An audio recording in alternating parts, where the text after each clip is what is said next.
Oh wow. So that's a huge difference. Yeah. Yeah. It makes things look like what they're supposed to be, right? Like, Yeah, it looks like it's because actually that's a wagon. it looks like It's a it's actually standing there, you yeah. know? So I'm going to start working on adding the shadows to this page. Okay. So I'll show you these different layers. Oh, that's gonna be neat to see. Yeah, so basically these are all turned down, but so this is like the sketch, the bottom sketch layer that I did Okay. first. I turned all these down Uh-huh. and inked over them. You turn them blue, you mean, right? You turn them to like a blue color, Yeah, and then I ink turned over down them. the opacity and inked over them. Yeah. And this is the ink layer. And then under that, I did the flat colors.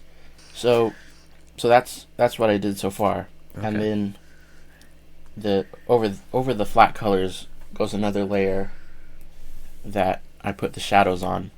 So there's shadows and there's highlights, and those are the two layers that you put over it. Right.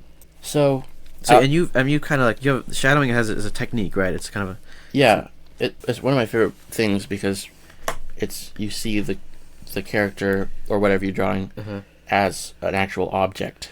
After that, you can it looks more realistic. It looks more like it's actually there. yeah. So, but the way I thought about it when I was first trying to learn how to do it was I would just think so the shadow is on one side, the highlight is on the other side, and I would just kind of go like this. Just I'd put the shadows on one side like this, one side of the face, and then I would go on do the highlight, and I would just do it on the opposite side of everything, and it would just it looks It looks cylindrical, like he's like a chess piece or yeah. something, right? So it looks I like think he's just a round object. as a more simple example, I could just make a circle. So if we have a ball like this, and we do shadows on one side of it, okay, and we do the highlight on one side, there's no it doesn't show that this is a round thing. It just looks like there's an edge and then a flat surface on top. Oh, okay. So the other way to do it would be the highlight will just touch the tip of it. It'll just the part that's closest to the light is where the highlight will be, and it would just be like that somewhere on part of the edge that's closest to the light, and then the shadow would be on the other side, the opposite side where the light can't get to.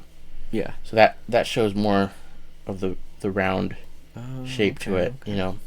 Makes sense. Yeah. So then how to apply that to the rest of the comic? To more complex shapes like a nose Yeah, and a so cheekbone. yeah, you have to think Because about everything is really made of simple shapes like that, right? You just kind of yeah. think That's about breaking how them you down. do it. Is you think about each shape you're working with and Yeah. what it is. It would be, you know, it's more than just on one side of it. You know, like more of it is below the light. More of it is not reaching. The light isn't reaching. Oh, you know, okay. so there would be more of it under his cheekbone. Could have more shadow Yeah. where the light isn't reaching under his nose, and Under the lines in his eyes, yeah, right, a little bit. here. You can read the first 11 pages of my current comic project, Caden and the Yak Thieves, on my website at walbycomics.com. And if you'd like a behind-the-scenes look at my process, consider joining my newsletter or becoming a member of my Patreon. You can find all those links in the description box below. And then I mostly do shadows, and I don't use highlights everywhere, but like on this place right here, we have Tashi next to the fire, and he'd have a lot of highlights right around his in the front of his face and his hair there. And Oh, you were saying the thing that's closest to the light source, you illuminate it, Yeah. So if something's really close So to a light source, here's where I did shadows on yeah, this. there's on an this example scene. of it.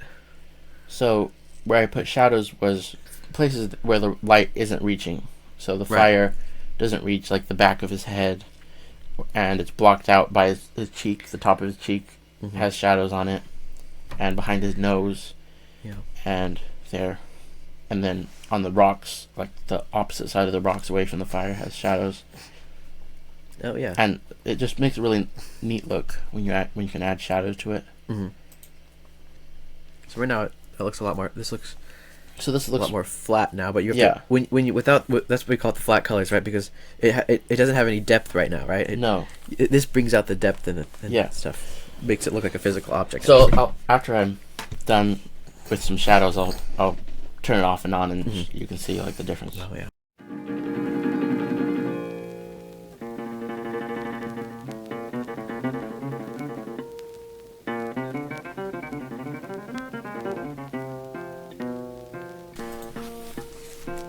Wow. Yeah, I like seeing the difference. Yeah. Oh, that's good. It helps to think about, push yourself to think about, wait, Mhm. where would there be more shadows? Maybe there's a bigger patch of shadow here. Mm-hmm. Yeah. So this whole underside of Tashi as he jumps, his whole belly is covered in shadow because Oh. Okay. Oh yeah, I see. Oh wow. so that's a huge difference. Yeah.